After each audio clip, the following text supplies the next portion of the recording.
Assalamualaikum warahmatullahi wabarakatuh.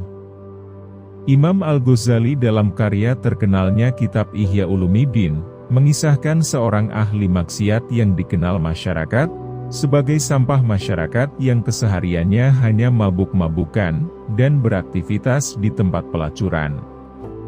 Suatu hari yang panas, seorang laki-laki ahli maksiat yang tenggelam dalam dosa meninggal dunia. Tidak ada anggota masyarakat yang simpati pada jenazah laki-laki setengah baya yang tinggal di sudut kota Basrah ini, termasuk juga kepada keluarganya. Istri almarhum sendiri tidak menemukan anggota masyarakat yang berkenan membantunya untuk memikul jenazah suaminya yang pemabuk itu, karena memang tetangganya juga tidak mengenalnya saking ahli maksiat suaminya. Istri almarhum terpaksa membayar 2 orang untuk memikul keranda yang berisi jenazah suaminya ke musola.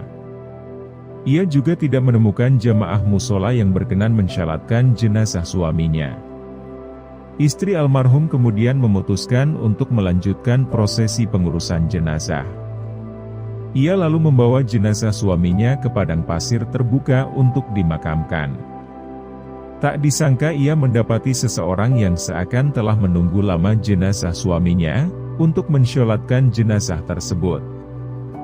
Orang itu tidak lain adalah orang zuhud yang uslah di sebuah bukit di tepi kota yang terkenal kewaliannya di kalangan penduduk.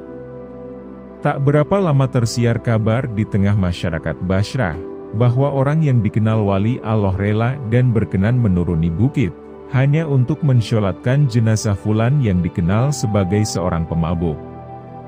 Masyarakat Basrah pun sambil terheran-heran lalu berduyun-duyun merapat ke lokasi pemakaman.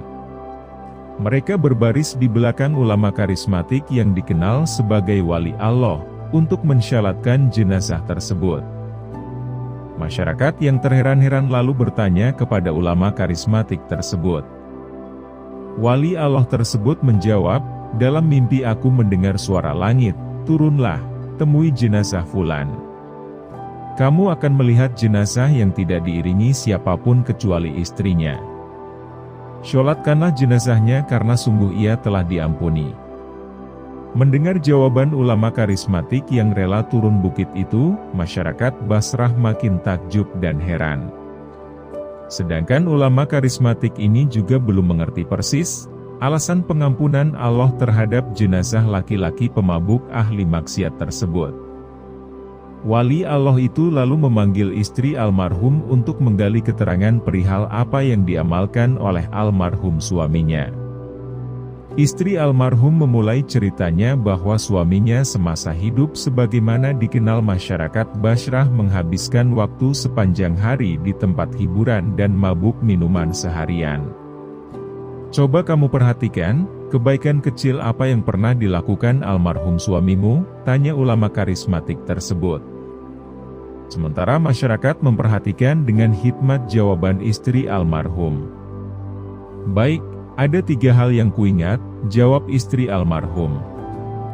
Pertama, setiap kali sadar dari mabuknya waktu subuh almarhum suaminya segera mengganti pakaian, berwudu, lalu bergegas menuju masjid untuk sholat subuh berjamaah.